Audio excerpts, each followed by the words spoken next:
That hurt.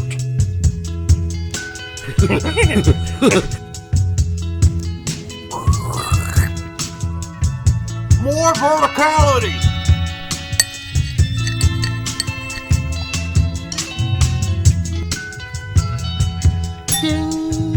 Record.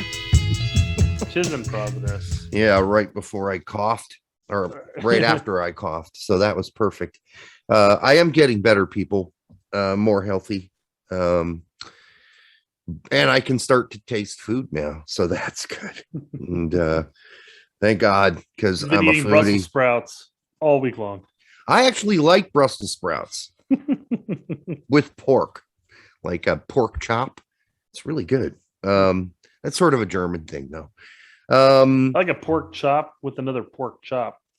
So you don't like Brussels sprouts?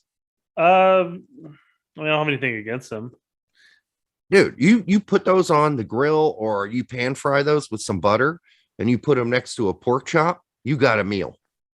It's a classic German meal, but you can serve it on the side with schnitzel as well. By the way, props to the Schnitzel brothers and their show in Germany. Good soccer show. So we're supposed no relation, of course, to the pork schnitzel. The schnitzels. Did we mention Bob Saget died yet? We have not. That was sad. Yeah, that was sad. I mean, sudden. You know, I believe he was out touring, loving life, and probably a heart attack. I think that's what it's looking like. Something along those lines. Because there are no drugs. They ruled out drugs. They ruled out foul play. Yeah, I mean, I just hope he went out on a positive. You know, maybe he was jerking it and was like, and then he died. You're making me look up his name now. What? David Carradine. Carradine? Yeah. The actor from is that how he died? Yeah. What about that? Wasn't that the same thing with the lead singer of In Excess? Maybe. He liked to do the choking while choking strangle and jerk it while being choked, and so he would like put up a hoop and he'd stick his neck in it and like jerk it, and then one time he just stuck his neck in it too long. All right, and then David doing what you love. So. Yeah, I mean, if you go out, I guess that's probably worst ways. Yeah, it's not one of the worst ways to go out, I guess. Yeah. Anyhow, that was weird. Oh, by the way, hey, David Portnoy, when you do your pizza show, and he did a pizza review today, and he was like looking at this, he went to a pizza place, a tavern, an old tavern, and he's like, founded in 1863? He was like, was the country even around in 1863? I hope he's joking. I really hope he does. Dude, that's right before the fucking Civil War, you moron. And then I think the camera guy said, no, the country started in 1776.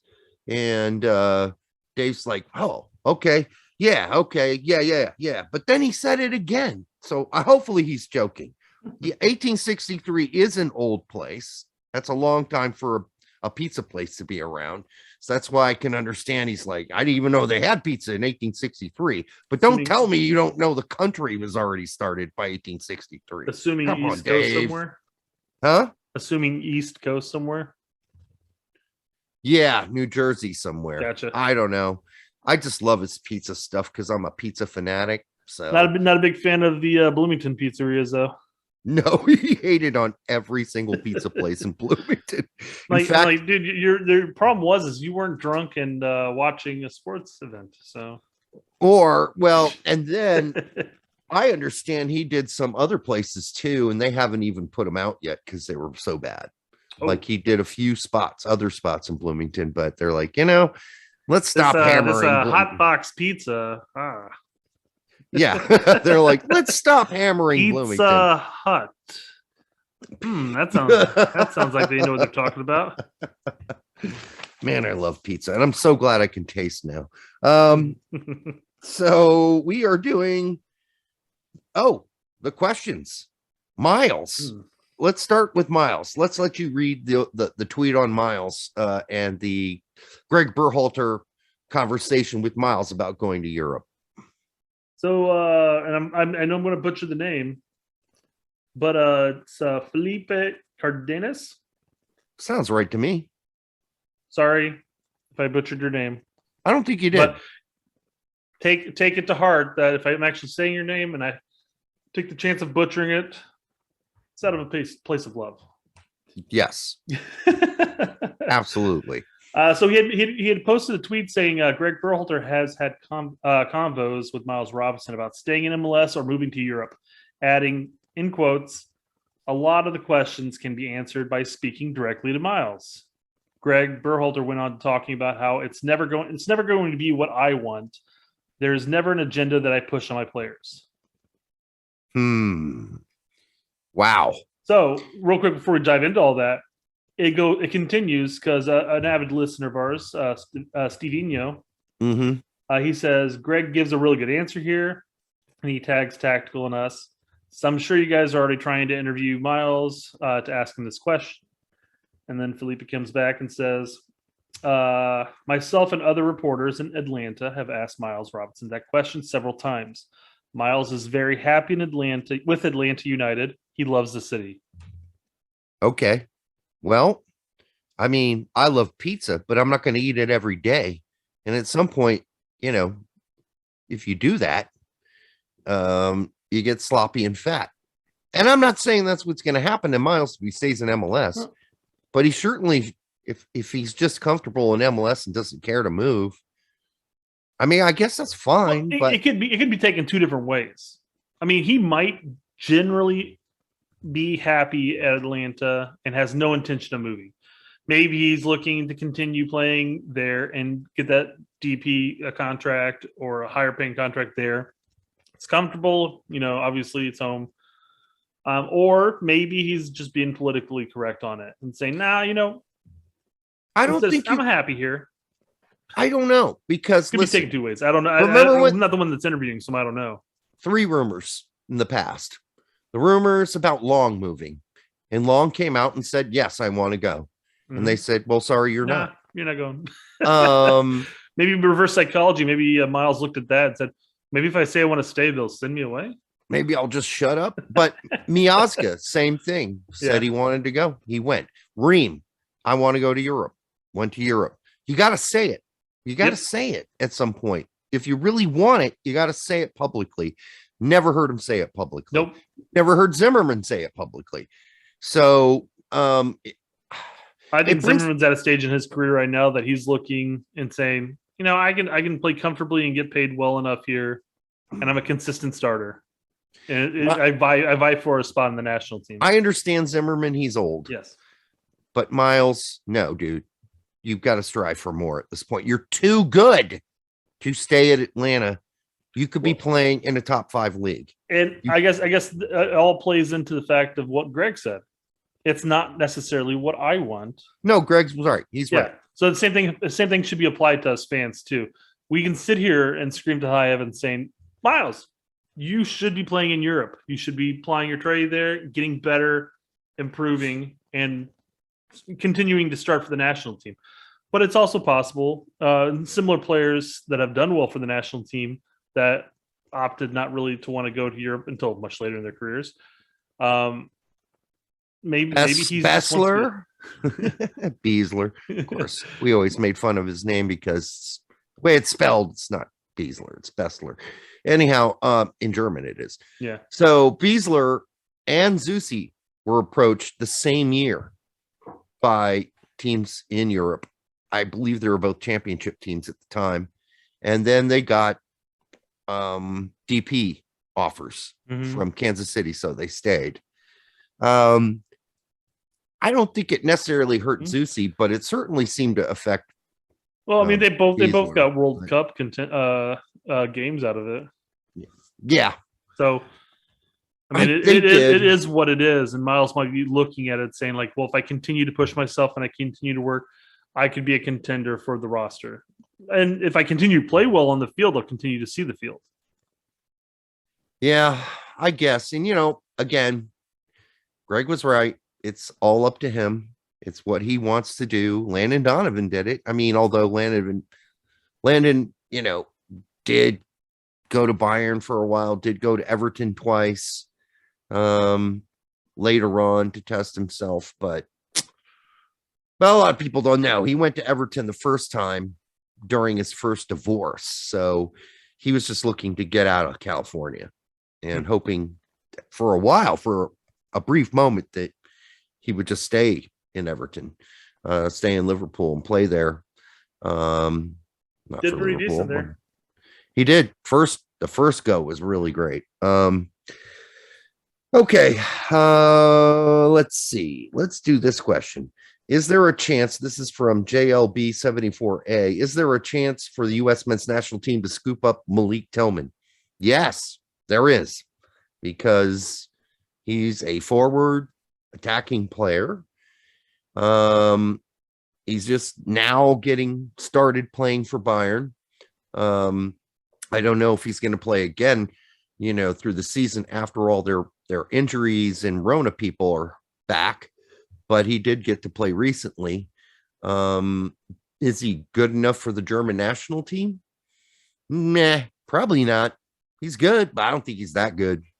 So I think, like his brother, I think Timothy and Malik probably need to start at least taking a whiff of some U.S. men's national team cologne, because that's probably what they're going to be sniffing down the road. So that's my answer. Yeah, I mean, the question is, can we take a look at him? Sure. Of course, why not? The question is there a chance? Well, sure, there's always a chance. I mean, you go back to Dumb and Dumber. You're saying there's a chance. Yes, there is a chance. Because he's played on our youth teams, not very much. He's played mostly for German youth teams, but is there a chance? Absolutely, there's a chance. And I'm sure that Gregg and his folks are keeping their eyeballs open on that. I mean, he hasn't really been bad at that. That's one thing Gregg's been really good at, is recruiting Dest, Musa. He's keeping his eyeballs peeled. Had that conversation with somebody else on Twitter about a player, and they're like, "Oh, I wonder why isn't Gregg reaching out to him?" I'm like, "I'm sure he is. I'm sure there's a line of communication. Maybe not necessarily Gregg, but somebody at USSF is keeping a line open." And I think that might have actually been Toljan that we were talking about. Oh yeah. I mean, they're just asking questions along the lines of, well, I mean, because people are always asking whether or not he's a U.S. citizen, and that's been answered a number of times. And people are like, well, why isn't Gregg reaching out to him? I'm like, well, he probably is. I mean, if there's anything we know about Gregg, he's talking to a bunch of people. He's keeping that line of communication open. Yeah, I don't know about that with Toljan. No, it's possible. I don't know. But nobody's asked him. Nobody's asked him about Toljan. So, it's hard to say. Then you have the guys on Facebook. One of the guys wrote, "Oh, he sucks. Why do we need him? He's like 8th on the, back." Yeah, we got Moore and Cannon over him. Come on.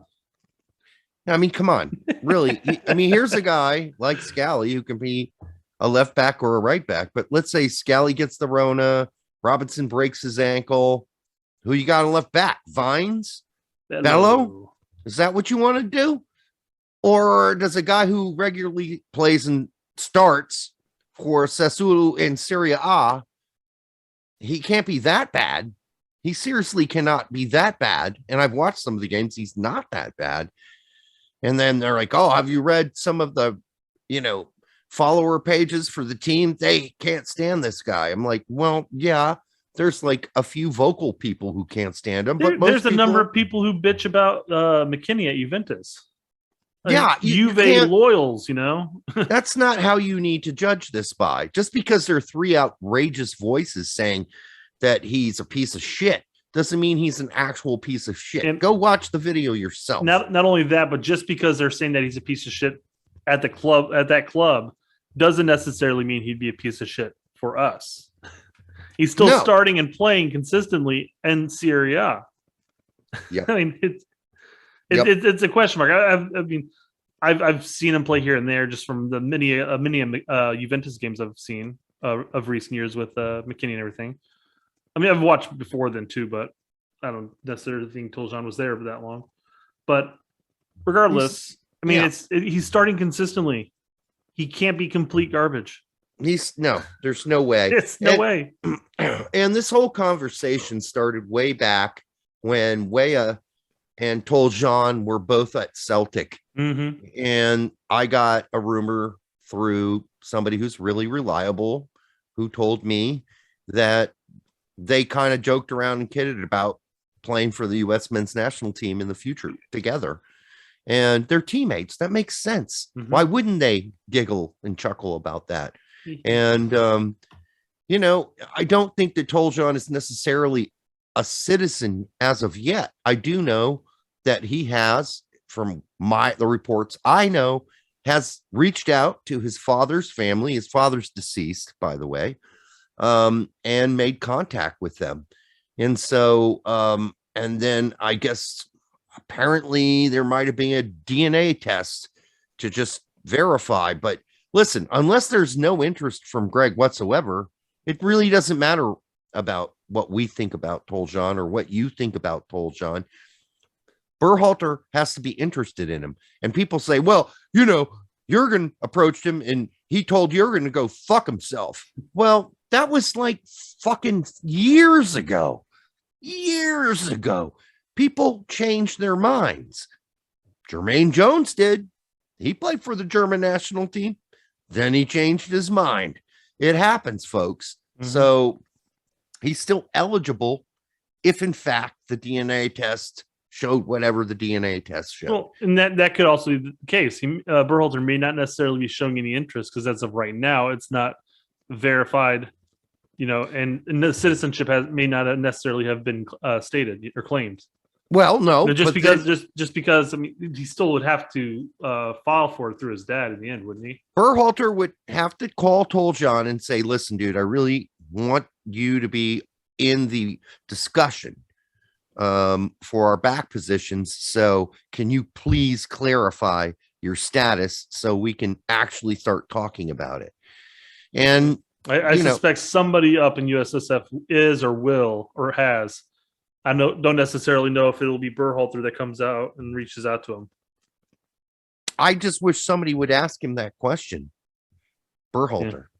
I mean, no one's Wouldn't it be nice if we had a consistent starter in Serie A, Gregg? Wouldn't it be nice? We can put him in as a wingback somewhere, left or right. I think that'd be a solid addition to our depth if we had one, right? It would be good depth to have. It's a depth option, and just no one will ask him about it. And so we don't know. And since my press pass was revoked 10 years ago or whatever it was, I can't ask him. All right. Really funny thing today on Tax Show. I watched it. He during the Pepe thing, he said Pepe made his debut. I thought, what? Debut? I mean, it's funny because we're always fucking words up. Yep. And to see when other people do it too, it's just like, yeah, everybody's doing this. It's not just us. We're not the only ones. We're not alone fucking up names. Everybody's fucking up names. And to be fair to him, it's not even his first language. All right. So if he says debut, you just roll with that. You just roll with it. It's like debut. Fine. I know he meant debut, but debut will fucking work for me. All right. We're going to move on to segment 3. Till the next time on the Straight Red Card, eat a sandwich.